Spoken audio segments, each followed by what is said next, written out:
Para entrar no assunto do Sabesp, acho que a melhor forma da gente começar é a seguinte, Henrique. Esse ativo, o setor é um setor meio chato. Ninguém olha muito para esse negócio porque não tem muita novidade. As empresas são estatais, tem pouca empresa listada. Né? Não é um difícil você encontrar uma oportunidade para porrar. Não é frutífero. Ao longo do tempo, a galera não ganhou muito dinheiro com esse negócio. Só que o Fabiano olha há muitos anos. Já quantos anos você olha pro setor? Eu comecei a cobrir o setor em 2004. Já faz um tempinho. Quase 20 anos. 20 anos. 20 aninhos cobrindo o setor. Então, nesse momento, né, chega com uma bagagem diferente para um assunto que se tornou quente. Mas eu sei que você não comprou agora a ação. Você já tem ela há algum tempo. Então, antes da gente chegar nesse momento atual, eu queria que você contasse um pouco dessa evolução do caso Sabesp na sua mão. Assim, quando foi que vocês começaram o investimento e por que até chegar aqui? Tá. Não, bacana. Então eu vou falar da Miles, né? Então, no período Miles, né, a nossa história com o Sabesp, lembrando que a Miles, a cota 1 foi no dia 22 de agosto de 2017. Então, cobrindo o setor elétrico há muito tempo, né, eu vi o setor elétrico de distribuição, que tem uma dinâmica de funcionamento muito parecida com o saneamento, né, uma regulação discricionária, etc. Eu vi o setor ser inteiro privatizado, né, eu vi a universalização acontecer, eu vi a consolidação acontecer. E hoje é um setor muito maduro, né, que é um benchmark de funcionamento, funciona muito bem. E o saneamento, eu sempre olhava para aquilo lá e falava, pô, cara, você tem 100 milhões de pessoas no Brasil, vou repetir, 100 milhões de pessoas, metade da população não tem acesso a serviços de esgoto. Né? Pô, isso é muito maléfico para uma sociedade.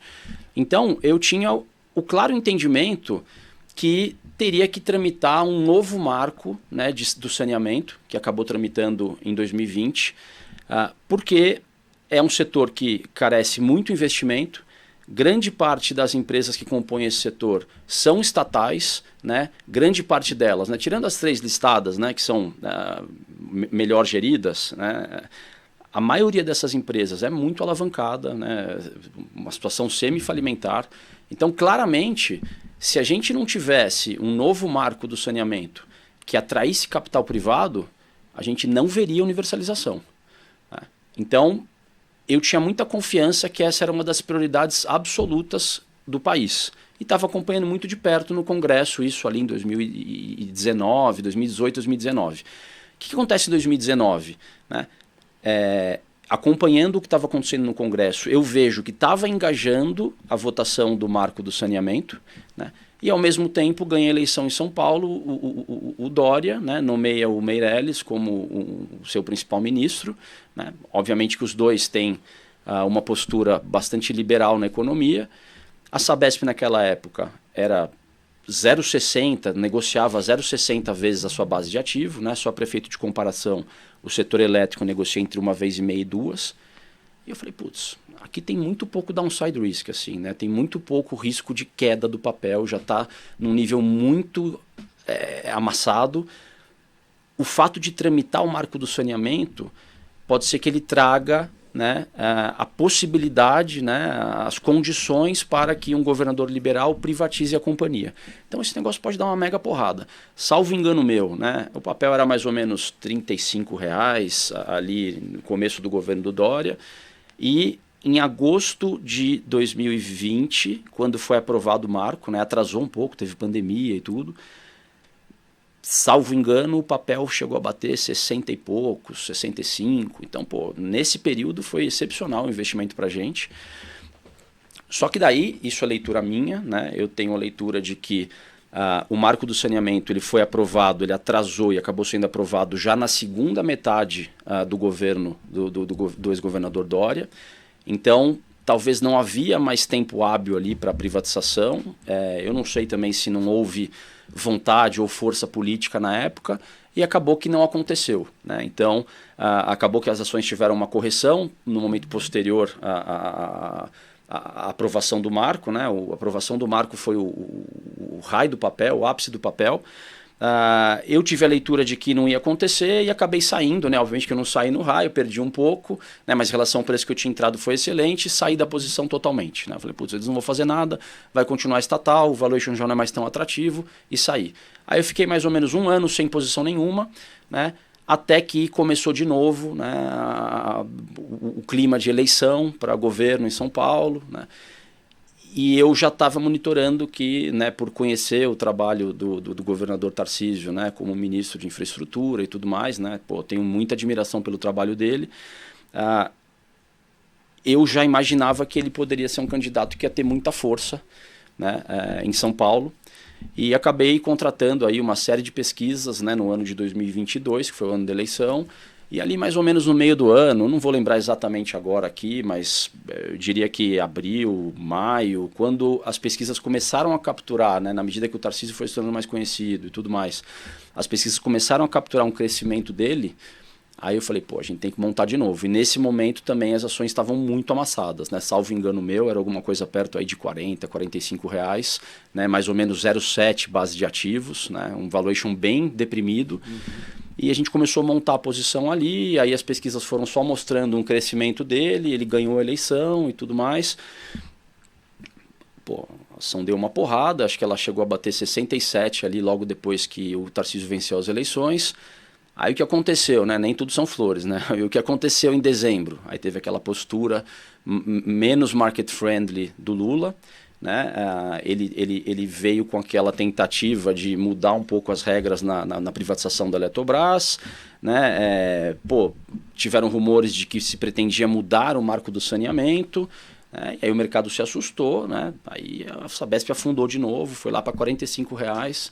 Eu vi estrela ali no primeiro semestre, né? Aí já era uma posição grande, importante para a gente, né? Até que em maio, né, quando começou a recuperação do mercado, eu também comecei a notar, né, o governo do Tarcísio, que no início é natural isso, né? Um presidente da empresa novo, secretários todos novos que não conheciam e tudo mais.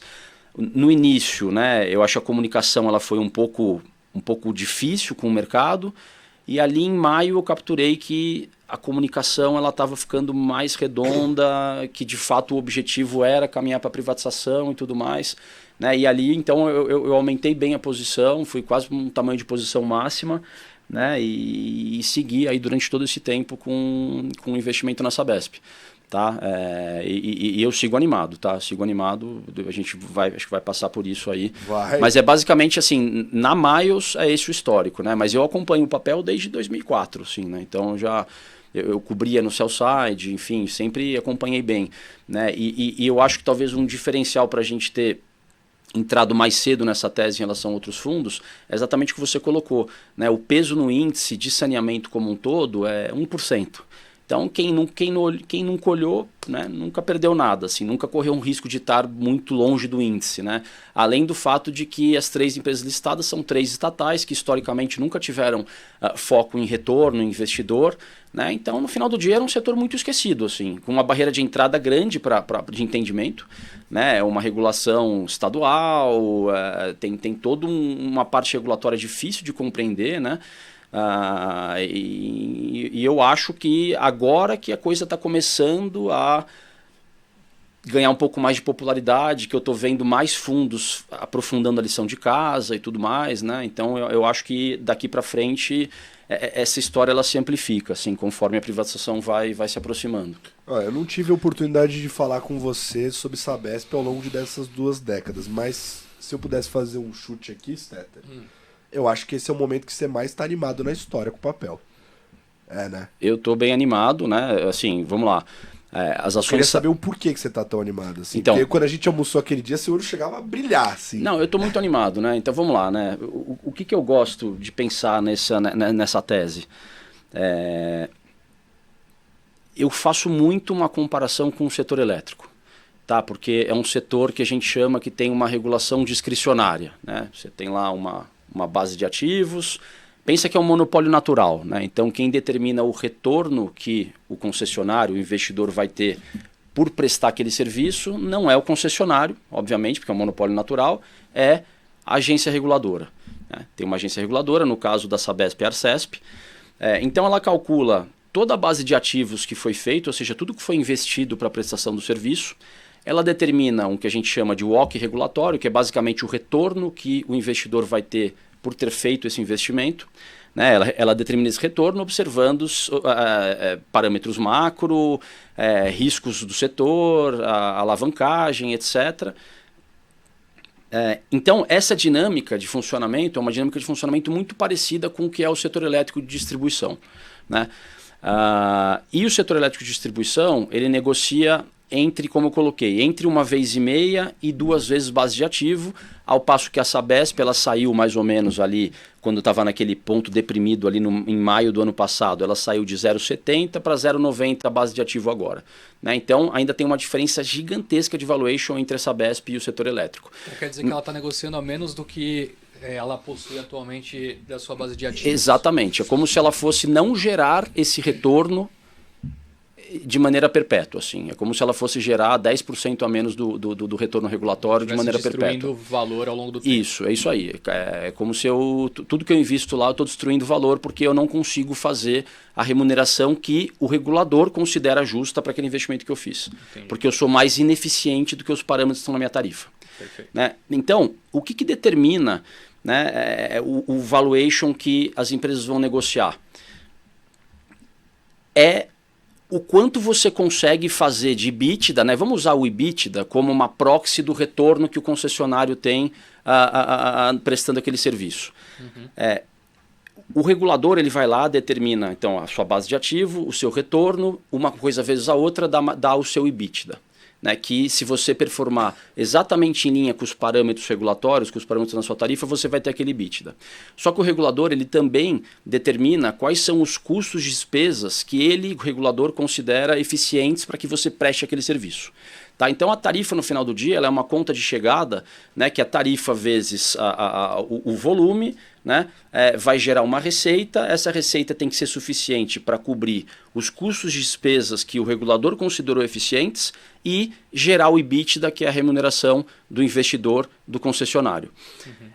Se uma empresa ela performa exatamente em linha, por exemplo, custo de pessoal, custo de material, se ela performa exatamente em linha com o que o regulador considera eficiente, ela vai gerar para você exatamente o retorno regulatório. Ela vai gerar exatamente o EBITDA regulatório, exatamente o retorno regulatório. O múltiplo tem que ser perto de 1 vez, tá? 1 vez base de ativo. Tá. Se essa empresa ela consegue ser mais eficiente, por exemplo, vamos pensar que números hipotéticos aqui. O regulador determinou que para prestar serviço de saneamento em São Paulo, a Sabesp pode ter R$1 bilhão de custo de pessoal. Tá? Se a Sabesp conseguir trabalhar com 500, desde que ela atenda os critérios de qualidade, uhum. Como que era a regulação da Sabesp? Na prática, na revisão tarifária que acontece a cada 4 anos, né? Na próxima revisão, o regulador ia considerar só 500 na tarifa. Ou seja, você nunca consegue entregar um EBITDA acima do regulatório, porque o regulador está sempre repassando isso para a tarifa, para a morosidade tarifária. Ou seja, o seu valuation tem um teto claro que é perto de 1 vez. Uhum. Como que é a regulação no setor elétrico? No setor elétrico, no exemplo que eu dei aqui da Sabesp, a gente vai falando da Equatorial, prestando serviço de energia elétrica. Eu ia falar, porque tem várias dessas empresas que geram EBITDA superior ao regulatório. Isso, exato. Então, no caso da Equatorial, por exemplo, a regulação do setor elétrico, ela tem uma regra que ex ante, né, ela determina um compartilhamento dessa eficiência gerada pelo concessionário. Então, no caso da Equatorial, por exemplo, no exemplo que eu dei, se a Equatorial ela tem 1 bi de custo de pessoal coberto na tarifa e ela consegue trabalhar com 500 milhões, existe uma regra que divide uma parte desses 500 gerados de eficiência vão para a morosidade tarifária, vão para baixar a tarifa e uma parte fica com a Equatorial. Então a Equatorial consegue fazer um EBITDA superior ao EBITDA regulatório e, portanto, consegue ter um retorno superior ao retorno regulatório. Portanto, ela tem que ter um prêmio para a base de ativo, porque ela gera mais retorno naquele ativo. Uhum. Tá? Então, eu só estou explicando isso aqui porque a dinâmica de funcionamento do setor é essa. Né? Então, por exemplo, a Equatorial ela faz mais ou menos 130%, 135% do EBITDA regulatório, né? De maneira consistente. Né? Ela negocia, se você tirar os benefícios fiscais que ela tem, tudo mais que não tem na Sabesp, para deixar tudo apples to apples, né? Ela negocia perto de 1 vez e alto, 1,8 vezes. Né? A Sabesp, por sua vez, ela faz mais ou menos 70% de EBITDA regulatório, tá? Pelo menos esses são os números de 2023. né? Então, aí, obviamente, que ela negocia com desconto para a base de ativos. Então, o que saiu hoje, que você falou que, né, hoje teve notícia, que é um momento bom para a gente falar sobre esse assunto, saiu a nova regulação da Sabesp. Saiu a regulação que estará em vigência após a privatização da Sabesp. Tá? Inclusive, né, até fazendo um pouco de propaganda aqui, a gente soltou uma carta sobre esse assunto, né, cujo foco era exatamente as deficiências da regulação atual da Sabesp. Né? É uma carta que está lá no site da Miles, né, de agosto de 2023, que a gente fala exatamente isso. Né? A Sabesp, a regulação da Sabesp era uma regulação que não estimulava a eficiência, porque ela não deixava o concessionário manter uma parte dessa eficiência que ele gerou, né, por outros ciclos. Ao passo que, o que a gente define na carta, no setor elétrico, a regulação é uma regulação que estimula a eficiência. Então, quais são as consequências? Né? A número 1, o setor elétrico tem um valuation bem mais alto, os ativos são bastante mais apreciados, porque a possibilidade de retorno é maior do que o retorno regulatório. Esse é o ponto número 1. O ponto número 2, que a gente mostra também na carta, é que isso gerou um vetor baixista para as tarifas no setor elétrico. Tá, a gente mostra um gráfico lá de 2002 até 2022, que é o período em que tudo foi privatizado, a eficiência foi implementada. A gente mostra que a parcela que remunera o investidor, porque a tarifa tem vários componentes que não estão na mão do concessionário, não estão na mão do investidor. Então, encargo subiu, o preço de energia subiu, né? Então a tarifa como um todo subiu, porém a parcela da tarifa, que a gente chama de parcela B, que é a que remunera o investimento feito, né? Isso cresceu metade do IPCA ao longo desses 20 anos. Né? Ou seja, você criou um vetor baixista. E por que isso? Porque quando você estimula, né, a eficiência, né, quando você deixa o concessionário se apropriar de um pedaço de eficiência gerada naquele ciclo, ele vai estar sempre buscando novas frentes de eficiência, novas frentes tecnológicas, e como isso à frente vai sendo repassado para a tarifa, né, isso é bom para o consumidor.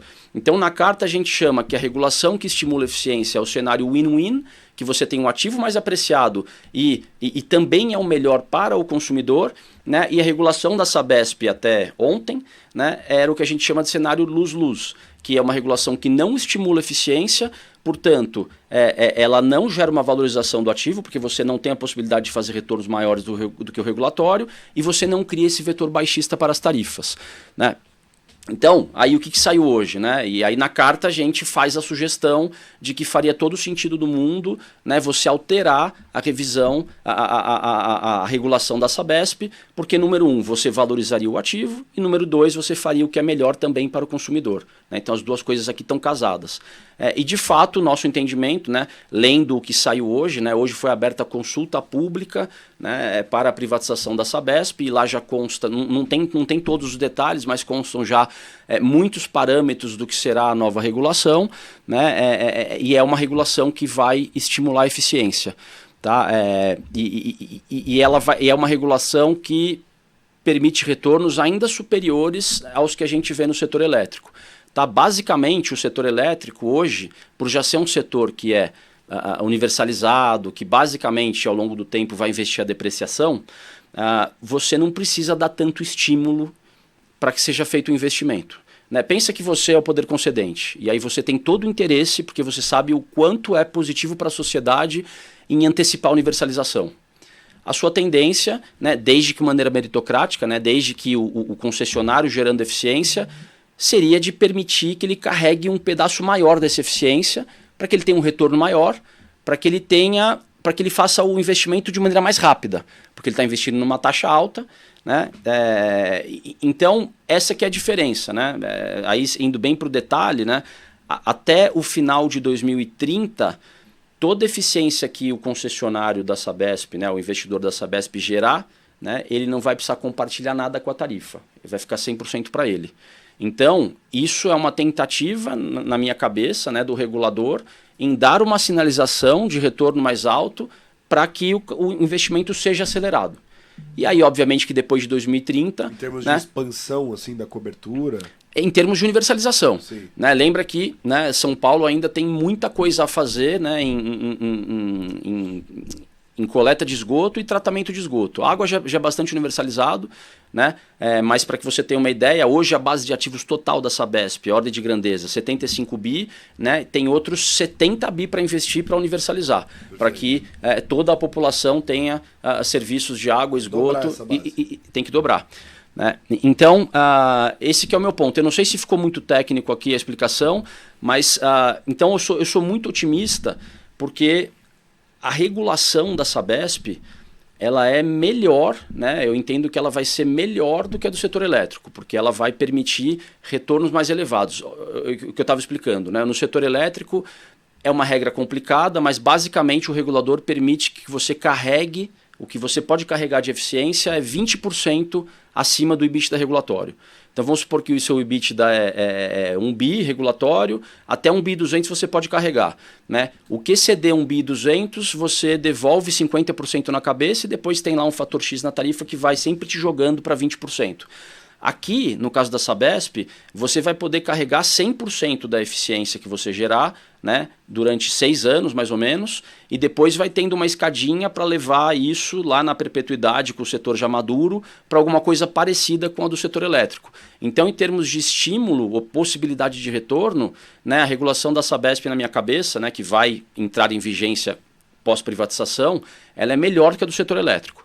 Né? Então, esse é um pilar que me apontaria para uma possibilidade, né, conforme as coisas vão acontecendo, da Sabesp ter prêmio para o setor elétrico. Né? O segundo pilar para a gente avaliar, né, o que faz sentido em termos de valuation de um setor e de outro é o quanto tem para cortar de custo, despesa, o quanto ineficiente aquela companhia é. Né? E aí, assim, falando de maneira mais generalista, assim, a Equatorial, a Energisa, as distribuidoras do setor elétrico, elas já têm excelente gestão há décadas. Né? Então é claro que vai ficando cada vez mais difícil de você encontrar ineficiências. Né?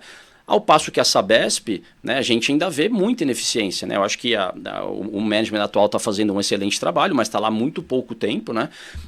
Então a impressão que a gente tem comparando a Sabesp, né, com o setor privado, né, quando a gente olha, por exemplo, o PMSO, que é pessoal, material, serviços terceiros e outros, as despesas por ligação em relação a métricas do setor privado, né, a gente imagina que tem muita coisa ainda para cortar. Né? Quando a gente olha, assim, por exemplo, quanto a Sabesp gasta por funcionário, né, é 2,5 vezes o valor gasto no setor privado. Eu não estou dizendo que não tem gente boa na Sabesp, tem gente excelente que mereceria, numa regra meritocrática, né, ganhar até mais. Né? Mas o que eu estou dizendo é que é 2,5 vezes a média do setor privado. Então isso me dá um norte de que tem bastante ineficiência, bastante coisa para ser corrigida.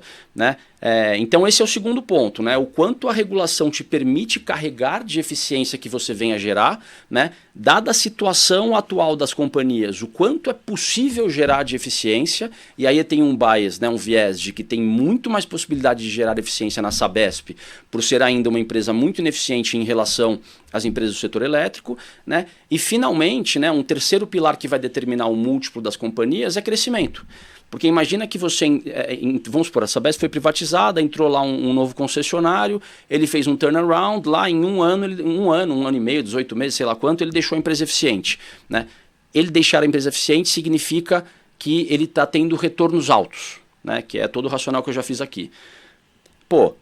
Você ter muito investimento para fazer quando você tem um retorno alto é excelente, sim, é accretive, gera valor. Ao passo que quando você é ineficiente, quanto mais você investe, mais você perde valor. Isso tudo está na carta lá. Uhum. Né? Então, os números que eu falei aqui, a Sabesp, para universalizar os serviços até 2029, ela vai praticamente dobrar a base dela. Ao passo que o setor elétrico, por já ser universalizado, já ser muito consolidado, né, ele vai praticamente, assim, via de regra, investir a depreciação. Né? Então não dá para comparar o crescimento que tem na Sabesp em relação ao setor elétrico. Né? Então, o que eu defendo? Né? O que eu acho que é assim, um negócio para o final de 2025? Porque você precisa que a privatização aconteça, você precisa começar a enxergar que o turnaround, né, a melhoria da companhia está acontecendo. Essas coisas sendo observadas, né, eu não tenho medo de falar aqui que a Sabesp deveria negociar com prêmio para o setor elétrico. Tá? Então, assim, só que isso para ter uma ideia da ordem de grandeza. A Sabesp é 2 vezes base de ativo, é R$210 o papel. Então, é quase triplicado o patamar atual. Né? Então, esse é o meu ânimo, tá? E depois a gente pode falar também que, pô, a Sabesp é 0,90, com o trabalho que já está sendo feito de turnaround, mesmo com ela estatal, eu também não vejo downside no fundamento. Tá? Então eu acho que tem uma simetria muito relevante aqui. Tem pouco pra perder. Mas enfim, eu vou parar de falar um pouco, deixa vocês. Não, mas eu queria explorar esse ponto. Mas antes, Stetter, abre a conta da tua avó aí, abre umas boletas de call aí, rapidinho. Só porque eu vou bater um negócio aqui com ele. É o seguinte, a carta foi publicada em agosto do ano passado. Agosto ali de 23. Vocês colocavam no win-win R$140 por papel. No melhor dos casos ali, segundo as contas que vocês faziam na época, né? Se negociasse ao que as empresas de energia negociam. Isso. Aí você. Só que de lá pra cá, então, a cabeça mudou um pouco, porque agora é uma cabeça de uma possibilidade de ter um prêmio perante o setor elétrico. Mas o que eu falei aqui, né? 2 vezes RAB seria prêmio. Mas 1,5 a gente estaria falando de. Eu acho que na carta a gente colocou 1,5. Que seria 140 na época, hoje 156. Aí é porque a base cresceu mesmo. Tá. Perfeito. Tá. A cabeça não mudou. Na carta a gente falava que deveria, né, negociar um múltiplo parecido com o do setor elétrico. O setor elétrico entre 1,5 e 2 vezes, né? Então a gente colocou 1,5 ali para ser conservador, né? E era R$140 na época, né? Só que de lá para cá, né, já foi investido muita coisa na base, né? A companhia está acelerando investimento, tudo mais, a base de ativos é maior, tá? Então hoje 1,5 é R$150, R$156 por ação. Mas o principal gatilho para você enxergar esse prêmio perante o setor elétrico é porque você acha que essa avenida é muito maior. Até do que se enxergava antes, talvez. É muito maior. Porque é o que eu estou dizendo, né? Pô, todo mundo consegue ver aí, por exemplo, as concessões que foram feitas nesse setor. Né? A SEDAI no Rio de Janeiro, teve Mato Grosso, teve Alagoas, o tamanho dos ágios, o tamanho da competição, da briga por ativos. Todo mundo consegue ver, por exemplo, no setor de transmissão, né? Os retornos são muito baixos, né? Tem uma competição muito grande por ativos. Né? Aqui, no caso da Sabesp, você tem 70 bi para investir de maneira monopolista na sua área de concessão, sem competir com ninguém, a um retorno super alto se você for eficiente. Isso não tem no setor elétrico. Não tem nada nem parecido com isso. Né? Então isso, só para começar, né? Isso aqui está no seu prato, é só você comer. Assim, né?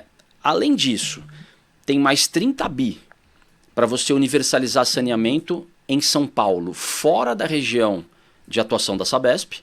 Tá, mas que o governador já lançou lá o Universaliza Já, para juntar todos os municípios, e ele vai, obviamente, fazer um leilão para vender isso aqui. Né? Nesse caso, a Sabesp, para investir esses 30 bi, ela vai ter concorrência, porém, está numa região fronteiriça as operações dela. Né? Então, ela tem lá uma estação de tratamento ali do lado e tudo mais, ela é super favorita para ganhar esses blocos de São Paulo. Então, aí tem mais 30 bi. E além disso, para você universalizar saneamento no Brasil, né, a gente está falando, aí os números divergem das consultorias, mas vamos colocar aí ordem de grandeza, 800 bi. 800 bi. Com muito pouca concorrência. Porque as 3 empresas maiores, né, que operam, privadas, que operam no saneamento hoje, que é BRK, Iguá e a Egea, né, são ótimas empresas, porém elas que absorveram tudo que saiu até agora. Então a SEDAI, você viu o tamanho dos bônus de outorga e tudo mais. Então essas empresas têm uma alavancagem muito alta. Né? Elas não têm tanto poder de investimento, elas têm muita alavancagem, elas vão precisar de um mercado melhor, vão precisar levantar dinheiro, vão precisar fazer IPO e tudo mais. Né? Então a concorrência aqui, né, é baixa. A Sabesp na nossa cabeça é uma operação self-funded. Self-funded significa que ela vai gerar todo o caixa, ela vai gerar até um excesso de caixa relevante em relação ao que ela precisa investir. Né? A gente acha que é uma companhia que o EBITDA regulatório é na ordem de grandeza de 12 bi.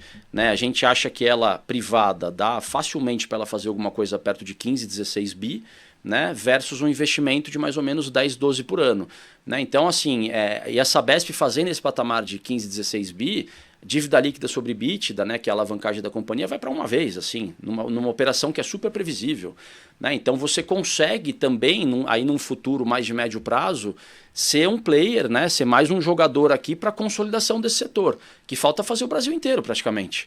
Né? Então, Sabesp saindo de São Paulo. É isso. Isso. Então, que é, inclusive, assim, isso já faz parte do discurso do próprio governador de São Paulo.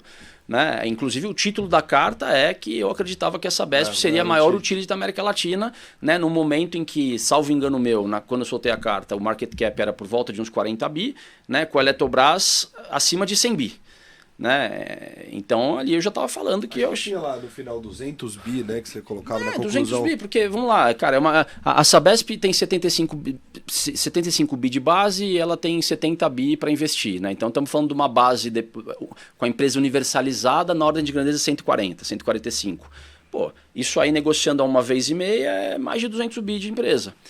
Né? Então, realmente, eu tenho bastante ânimo porque eu acho que é um setor que vai ter muito crescimento por décadas. Tá? Ou vai acontecer isso, ou a gente vai continuar sendo o país que tem 100 milhões de pessoas sem esgoto, assim, e não tem o que fazer. E aí o tamanho da ineficiência para a saúde pública, para diversas outras coisas, cara, até para aprendizado, assim, né? Acho que o principal sintoma é que regiões onde não tem saneamento básico, né, a criança ela tem muita diarreia. Né? E aí, é um período de crescimento que ela não absorve nutriente, ela está condenada a ter uma limitação, né, para o resto da vida. Né? Então, você imagina quanto custa isso para a sociedade. Né? Então, o saneamento básico é a coisa, acho que é a primeira coisa, assim, né? Então, por isso que eu acho também, né, até hoje tem uma matéria na imprensa falando que a privatização da Sabesp atrai grandes grupos, né? Estou simplesmente aqui reproduzindo o que saiu no Valor Econômico hoje, né? Atrai grandes grupos como Equatorial, Cosan, Votorantim, Pátria, etc. Eu acho que faz muito sentido para esses caras, né? Porque, né, é o setor de infraestrutura que vai passar pelo maior crescimento nos próximos 20 anos no Brasil.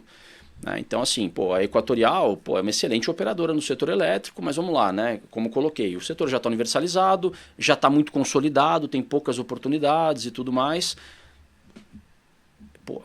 Ela entrar no saneamento via Sabesp, né?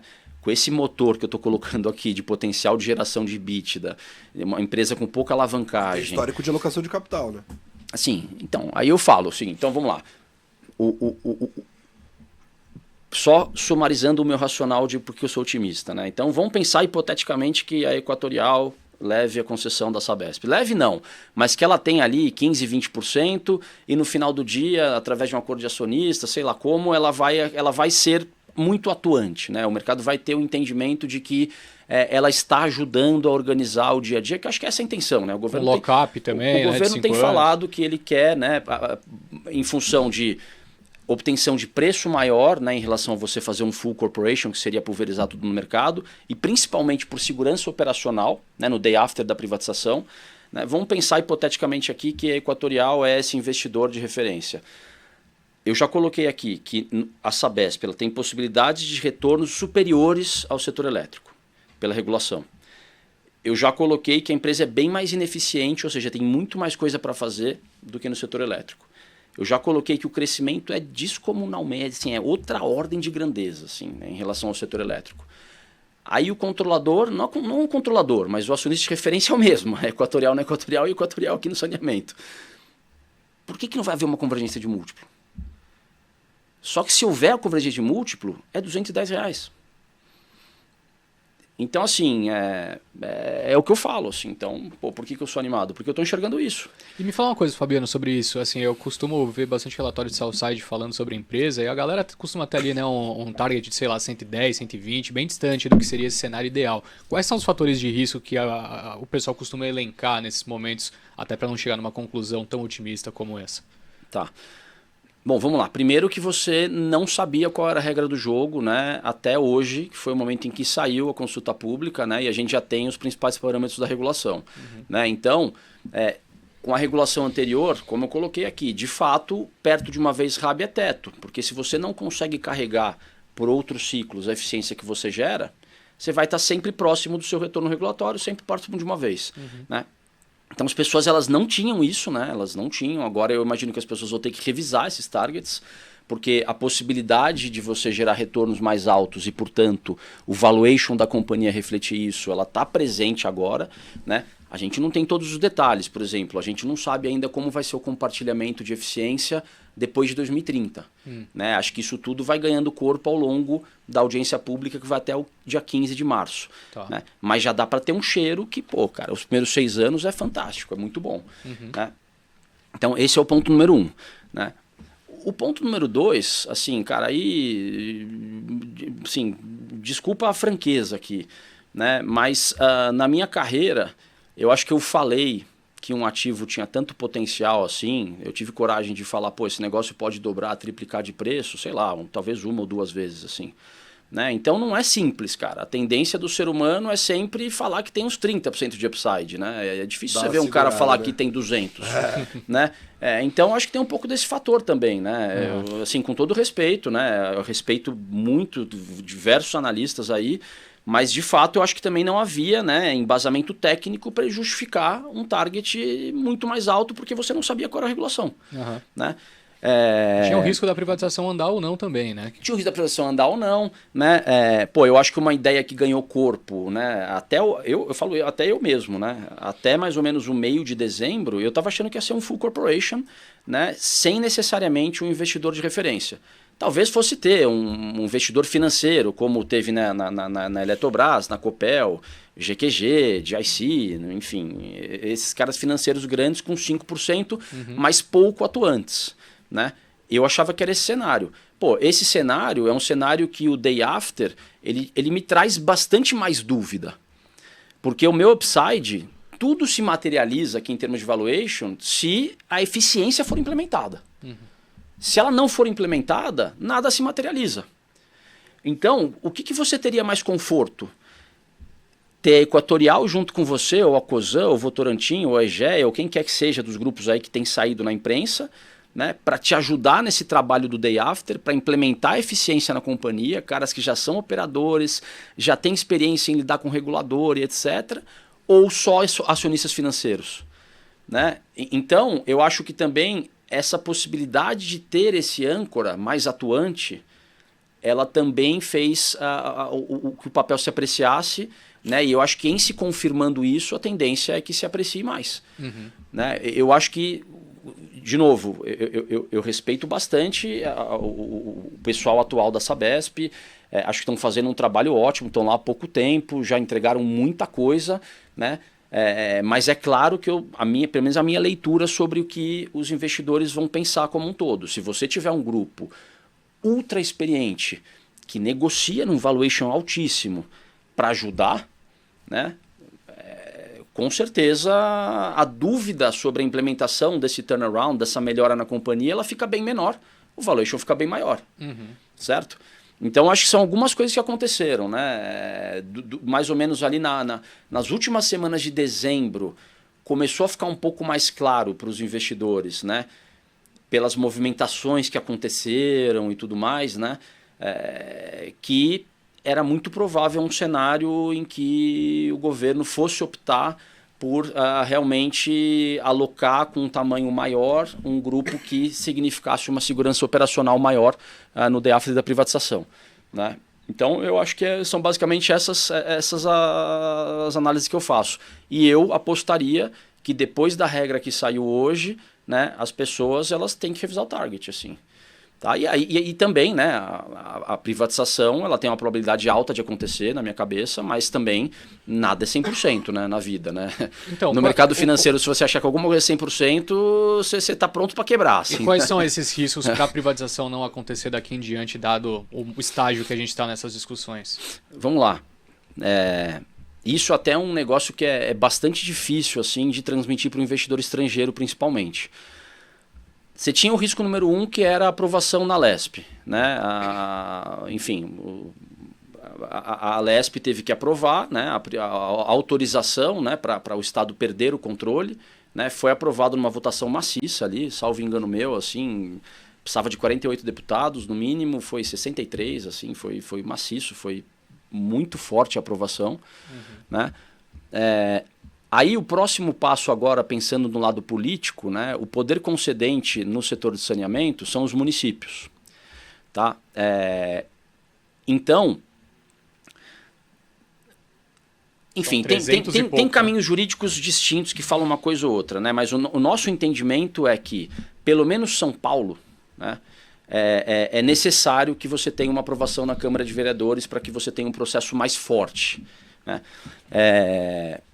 E São Paulo é mais ou menos metade da receita da Sabesp e 2/3 do EBITDA. E São Paulo também subsidia a tarifa do interior, porque pensa que aqui tem uma concentração populacional muito superior, né? Você precisa de muito menos investimento para atender a população do que no interior, né? Então, eu acho que basicamente o próximo passo é aprovação na Câmara de Vereadores de São Paulo. Tá? Em aprovando na Câmara de Vereadores de São Paulo, eu não vejo muita alternativa, né, para as outras prefeituras, porque se coloca na posição de um prefeito do interior, né? Número 1, a privatização ela é muito vantajosa. Vai ter mais investimento no município desse prefeito. A tarifa vai cair ou subir menos do que se fosse a Sabesp estatal fazendo o investimento. Politicamente, né, ele teria que se indispor com o governador, que tem uma popularidade altíssima. Ele teria que sair da Sabesp, tomar a concessão de volta, reembolsar a base de ativo, que é uma nota alta que provavelmente ele não vai ter, e teria a tarifa subindo na contramão do que acontece em todo o estado. Porque lembra que eu falei que São Paulo subsidia a tarifa do interior. Uhum. É inviável. É inviável. Então, o que foi feito? Né? Criou-se a URAI, né? Que é dividiu-se o estado em 3 ou 4 macro-regiões. Né? Uma URAI é toda a área de concessão da Sabesp. Né? Aprovou-se uma lei, né? Criando uma governança nessa URAI, né? Então, de acordo com representatividade populacional, né? De tal modo que você, para fazer qualquer coisa, você não precisa consultar os 370 prefeitos. Uhum. Basicamente, essa governança da URAI decide. Uhum. Tá? Então, foi encaminhado, no meio de setembro, os novos contratos para os prefeitos, né? Já padronizando os prazos de vencimento e tudo mais. Agora eles estão sentando com cada um dos prefeitos para colocar um adendo em cada um dos contratos, que vai prever o quanto de investimento tem para fazer em cada município e tudo mais. E aí, basicamente, os prefeitos eles têm 180 dias para dar uma resposta se eles vão aderir ou não ao novo contrato que a Sabesp propõe. Uhum. Né? Então, isso é mais ou menos meio de março, meio para final de março. Tá? Eu tenho entendimento que São Paulo vai mandar um pedido de autorização, né? O prefeito Nunes, ele vai mandar um pedido de autorização para a Câmara de Vereadores. Tá? Eu acho que já tem acordo, eles já conseguiram demonstrar o quão positivo a privatização é para a população, para as tarifas, para investimento. Tá? Então, a minha leitura, assim, eu tenho uma convicção alta de que já há acordo, né, que a probabilidade é muito alta de que isso seja aprovado na Câmara de Vereadores. Então, aí São Paulo vai aderir formalmente ao contrato. Né? E, passados 180 dias, quem não responder é adesão automática. Tá? Então, o que eu acho que vai acontecer é que, mais ou menos no final de abril, a gente vai estar com toda essa parte política equacionada. Uhum. Tá? Então, eu não estou vendo muito risco desse lado. Né? E aí, depois disso, o que vai ficar faltando? Vai ficar faltando a estruturação da oferta, basicamente. Uhum. Tá? Então, os grandes passos são esses. Tá? O ponto de atenção agora é a tramitação na Câmara de Vereadores de São Paulo. Né? Sem São Paulo não tem privatização. Né, porque é muito representativo, né, enfim, então, mas eu acho que já tem um bom entendimento entre as partes, né, a gente, publicamente, o governador Tarcísio, no início desse ano, né, anunciou formalmente o apoio à candidatura, à reeleição do prefeito Nunes. Eu acho que já tem um entendimento político, né, mas principalmente, né, já tem muito demonstrado os benefícios, né, para o município de São Paulo da privatização. Né? Então, não tem por que você não aprovar um negócio que é positivo assim. E como você bem mencionou, né, tem eleições no fim do ano. A ideia, então, depois de abril, com toda a politicagem tendo sido resolvida, a oferta sair até o meio do ano? Alguma coisa nesse sentido? Ou você acha que vai levar mais tempo? É até meio do ano. Uhum. Tá? Assim, o cronograma deles, na minha cabeça, entre maio e julho. Uhum. Né? Maio é tentativa, acho muito cedo, né? E eu acho que eles vão forçar a barra de maio para sair em junho, julho. Né? Exatamente, acho que a ideia é fazer antes das eleições municipais. Uhum. Tá? Então, agora é isso. Então, faltam alguns ainda tem a consulta pública, né? Agora todos os stakeholders, né, vão dar contribuições, né, na consulta pública. Aí faltam fechar alguns pontos da regulação, né? Os principais pontos a gente já sabe, né? Mas, por exemplo, como vai ser o compartilhamento de eficiência a partir de 2030, tem algumas coisas ali, né, que precisam ser fechadas, né? Não vejo nenhuma dificuldade em se fechar isso aí até mais ou menos meio de a março, que é quando termina a consulta pública, né? Em paralelo, estão acontecendo essas adesões, né, dos prefeitos aos contratos, né? A equipe do Tarcísio está colocando um adendo que detalha o investimento que vai ser feito naquele município e tudo mais em cada contrato. Uhum. Eu acho que nas próximas semanas, né, sai um pedido de autorização do Nunes para a Câmara de Vereadores para que ele possa aderir formalmente ao contrato, ao novo contrato da Sabesp. E isso, na minha cabeça, também é aprovado até o final de março.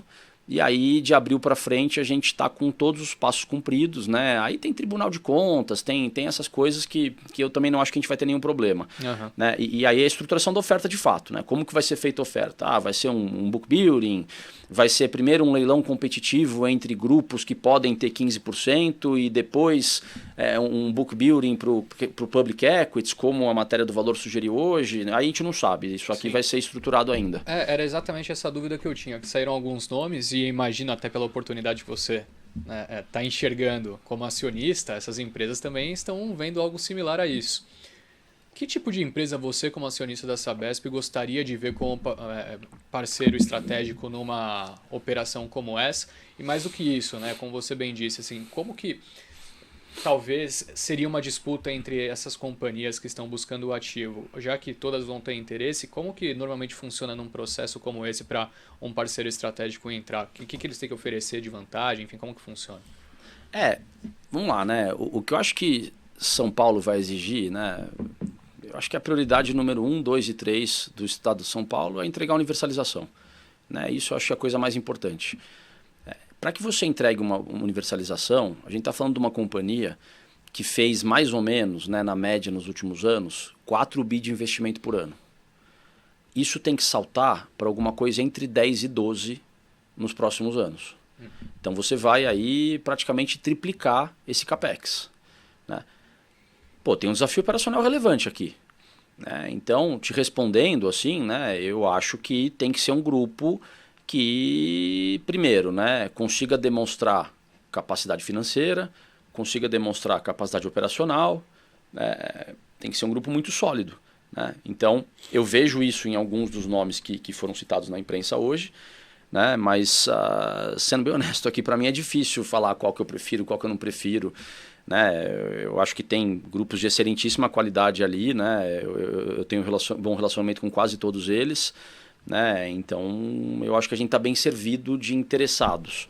Tá? Então basicamente é um cara que tem que ter bala para fazer um cheque ali de ordem de grandeza 10 a 15 bi, estar alinhado com a universalização, ou seja, provavelmente com as ações locapadas até por 5 anos, né? O cara não pode vender essa participação que ele comprou, independente do que aconteça com o preço da ação, né? Ele tem que entregar a universalização, né? Tem penalidades, né, se não entregar a universalização. Então tem que ser um grupo que tenha essa capacidade gerencial, essa capacidade operacional, né, para fazer o investimento e tocar um desafio dessa magnitude. Né? Por isso que eu acho bastante melhor, né, quero deixar claro isso aqui, né, que eu acho bastante melhor que a gente tenha a ajuda de um grupo com bastante experiência, como alguns dos que foram citados hoje pela imprensa. Né? Eu acho que isso só reforça. Por exemplo, no caso da Copel, né, ou da Eletrobras, que foram para um modelo full corporation, que elas não têm a presença desse investidor de referência, não dá para comparar a complexidade aqui, cara. A Copel é uma empresa muito madura, um reloginho, assim, muito bem administrada, já bastante mais eficiente quando foi privatizada, porque ficou 6 anos ali na mão do Slaviero, que foi super bem na companhia, né? O Daniel Slaviero, que é o presidente da empresa. Participou do Stock Pickers no ano retrasado. Legal. Então não dá para comparar o desafio operacional ali em relação a uma empresa que tem 10, 12 bi de capex para fazer, né, nos próximos anos para universalizar. Né? A própria Eletrobras, né, ela não é uma empresa que tem investimento muito alto, assim, né, ela não tem essa complexidade.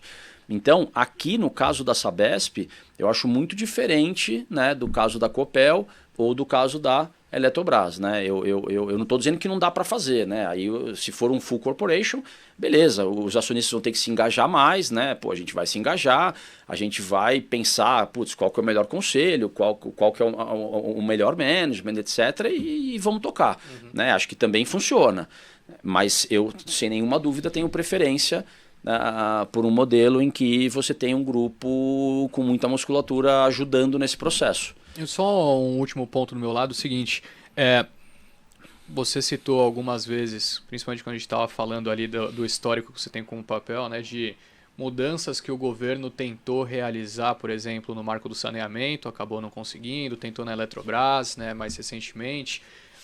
Você enxerga algum risco, por exemplo, colocando aqui o Boulos como um exemplo, porque ele é o que está aparecendo nas pesquisas em primeiro lugar atualmente. Ele assumindo a Prefeitura de São Paulo e tentando reverter uma privatização da Sabesp, é algo que você enxerga como um fator de risco ou vai estar tudo desenhado, não tem como mexer?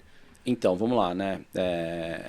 Eu acho que não tem nenhuma possibilidade dele reverter a privatização, né? Estamos falando de um negócio que foi aprovado na Lesp, foi aprovado pela Câmara de Vereadores, né? Ele estaria atropelando, né, o Poder Legislativo.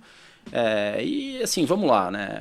Apesar dele ter a roupagem de uma esquerda mais radical e tudo mais, a gente sabe que na hora que a pessoa senta na cadeira, né, ela tem que entender que ou ela tem algum tipo de pragmatismo ou não vai funcionar assim, né? Então, pô, a gente tá vendo o que o mercado pensava desse governo Lula ali em dezembro, janeiro do ano passado e o que pensa hoje.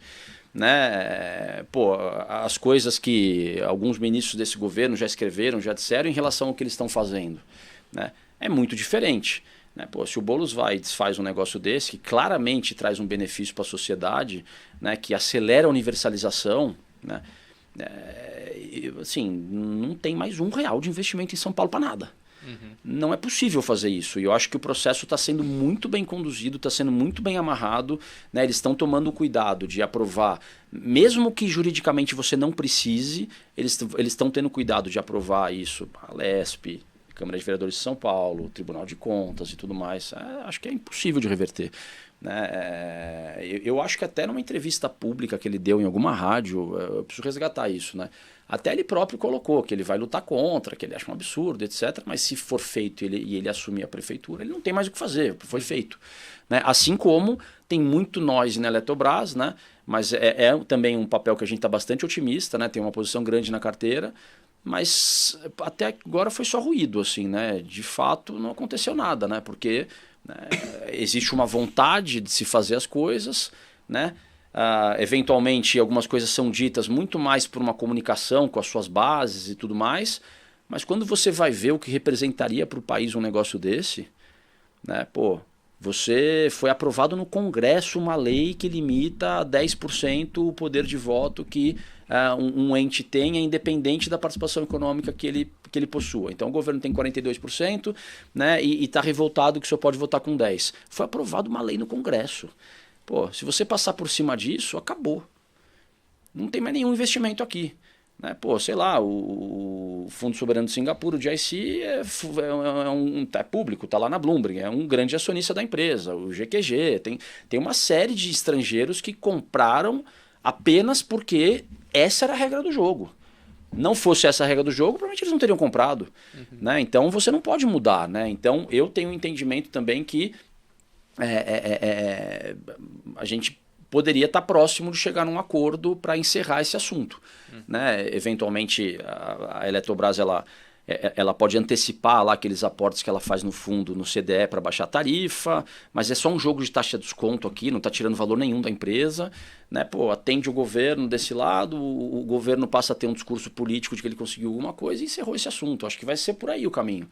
Né? Porque é muito maléfico para o país você simplesmente passar por cima, rasgar contrato. Isso é rasgar contrato. Né? Então, se a gente for por esse caminho, aí Aí salve-se quem puder, né? Então, eu tenho pouca preocupação com isso, tá? Agora, aí sendo justo aqui, né? Vamos pensar que a privatização ela não acontece, né? Ela escorrega para o ano que vem. E aí tem eleição municipal e ganha o Boulos, se o Boulos for contra, fica muito difícil de privatizar. Tá? Então, tem esse lado. Tá? Eu também estou fazendo pesquisa, não estou vendo isso. Né? Eu estou vendo... O Boulos tem uma rejeição alta, então no segundo turno ele acaba... Eu vejo outros candidatos na frente, eu não estou vendo esse cenário, tá, em pesquisa, mas é tudo muito preliminar, eu sei que isso tudo pode mudar, então... por isso que o ideal é que você faça antes, né? Por isso que o governo ele se empenhou tanto, né? Pô, o governador Tarcísio, se eu te falasse o ano passado que ele ia fazer reunião com 370 prefeitos, eu não ia acreditar no que eu estava falando, assim. E ele fez com cada um, assim, né? Além de praticamente todos os deputados da Lesp e tudo mais. Então a seriedade, né, e a vontade, a força que o Estado demonstrou, né, o interesse nessa operação é muito grande, cara. Eu acho que vai ser entregue. Boa.